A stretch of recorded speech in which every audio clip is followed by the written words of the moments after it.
السلام عليكم ورحمة الله وبركاته. أهلا وسهلا بيكم في حلقة جديدة من بودكاست مصر إيجابي، البودكاست اللي بناخدكم فيه في كل أسبوع في جولة داخل تاريخ مصر الغني والعريق. النهاردة هنتكلم عن واحدة من أهم وأجمل المعالم الأثرية والسياحية في الإسكندرية، قلعة وقفت قدام الزمان والبحر والرياح وشهدت على قرون من التاريخ. احنا النهاردة في قلعة قايتباي. قلعة قايتباي اللي بتتربع بفخر على أطراف جزيرة فاروس اتبنت سنة 1477 ميلاديا بأمر من السلطان الأشهر في الدولة المملوكية، السلطان الأشرف قايتباي. عارفين ايه المميز في المكان؟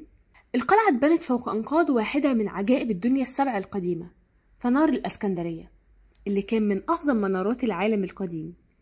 يعني وانت بتمشي في القلعة انت مش بس بتشوف تاريخ مملوكي، ده انت واقف على أطلال حضارة إغريقية كمان.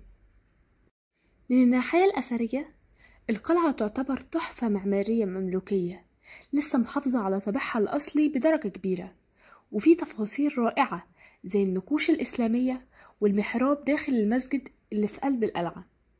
أما من الناحية السياحية فالقلعة بتعد واحدة من أهم معالم الإسكندرية، بيزورها آلاف الزوار يوميا سواء مصريين أو أجانب.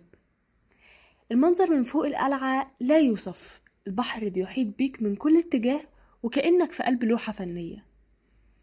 وفي حواليها كمان أماكن كتيرة ممكن تزوروها زي المتحف البحري وكورنيش الإسكندرية وأسواق السمك المحلية. وأخيرا قلعة قايتباي مش مجرد مبنى حجري قديم، دي قصة وتاريخ وسياحة ومكان بيربط الماضي بالحاضر. لو لسه ما زرتهاش يبقى فاتك كتير، ولما تروح خد نفس عميق وقف على السور وسيب البحر يحكي لك حكايته. استنونا في الحلقة الجاية من بودكاست مصر إيجابي، معالم سياحية وأثرية ومعلم جديد من معالم مصر الجميلة. دمتم بخير وسلام.